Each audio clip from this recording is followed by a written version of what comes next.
Hi hello నమస్తే అండి. సంక్రాంతి స్పెషల్గా మరొక స్వీటు. ఇది ఏమంటే మినప్పప్పుతో హెల్తీగా టేస్టీగా సున్నుండలు అనేది ప్రిపేర్ చేస్తున్నాను. ఇంకా దీనికోసం అయితే ముందుగా నేను ఒక 3/4 కేజీ మినప్పప్పు అండి.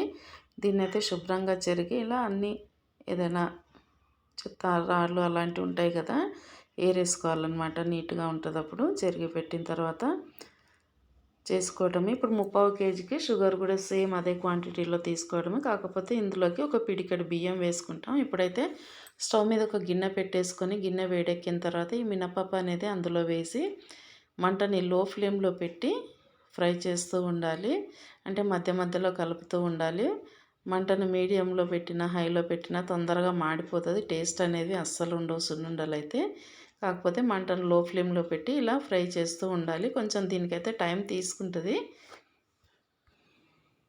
ఇలా చేసిన సున్నుండలు పిల్లలకు కానివ్వండి, పెద్దలకు కానివ్వండి హెల్తీకి చాలా మంచిదన్నమాట. బలం కూడా పిల్లలకి, ఆరోగ్యం కూడా. అయితే ఇందులో ఇంకా షుగర్ కన్నా బెల్లం వేసి చేస్తే చాలా టేస్టీగా ఉంటాయి. కాకపోతే నేనైతే షుగరే వేసాను ఇందులో. ఇప్పుడు పప్పు అయితే ఎర్రగా ఫ్రై చేసుకున్నాం కదా, ఇంకా అయిపోయినట్టు. ఒక నిమిషం పాటు అటు ఇటు ఫ్రై చేసి దింపేసి చల్లార్చుకోవటమే. ఒక ప్లేట్లో వేసి చల్లార్చాను కదా. ఇప్పుడైతే మిక్సీ జార్ తీసుకొని ఇందులో వేసి పౌడర్ లాగా చేసుకొని జల్లించుకోవాలన్నమాట. షుగర్ కూడా సేమ్ అలాగే జల్లెడ పట్టేసుకోవాలి. ఇప్పుడు దీనిలోకి అయితే నెయ్యి అండి.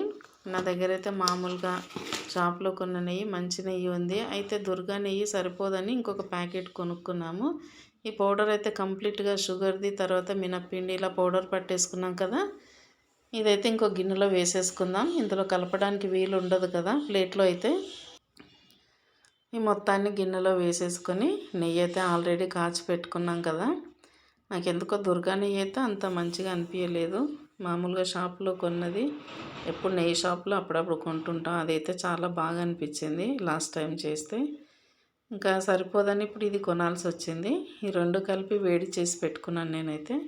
ఇంక ఈ పౌడర్ వేసిన తర్వాత షుగర్ పౌడరు అలాగే మినప్పిండి రెండు బాగా కలిసేటట్టు ఒకసారి ఇట్లా కలిపేసుకుందాం.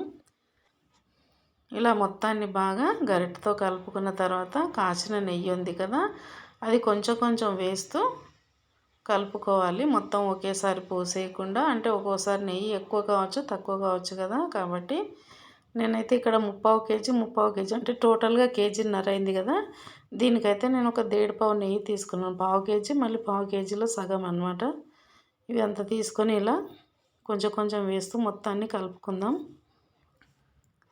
ఇలా కలుపుకుంటూ నెయ్యి మొత్తాన్ని వేసుకుందాం. నాకైతే కంప్లీట్గా ఈ 1.5 నెయ్యి అనేది కంప్లీట్గా పట్టింది ఇందులో వేసుకుంటే.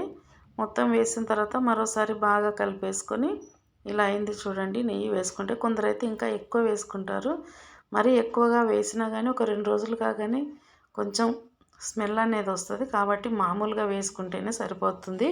ఇలా లడ్డు కట్టడానికి వీలుగా ఉంటే సరిపోతుంది. మనకు కావాల్సిన సైజులో ఇలా కట్టేసుకోవడమే. అంటే పిల్లలు ఉన్నప్పుడు ఏంటంటే వాళ్ళు మరీ ఎక్కువ తినలేరు కాబట్టి చిన్నగా మీడియం సైజులో ఇలా కట్టుకోవడమే. నేనైతే ఈ సైజులో కట్టేసాను. లడ్డు అనేది తినడానికి మాత్రం చాలా టేస్టీగా అయితే ఉంది. ఆరోగ్యం కూడా పిల్లలకి కానివ్వండి, పెద్దలకి కానివ్వండి, బలం కూడా. ఇలా మొత్తం లడ్లు తయారైపోయినాయి కదా. నచ్చితే ఒక లైక్ ఇవ్వండి, షేర్ చేయండి. అలాగే మన ఛానల్ని అయితే సబ్స్క్రైబ్ చేసుకోండి. Thank you.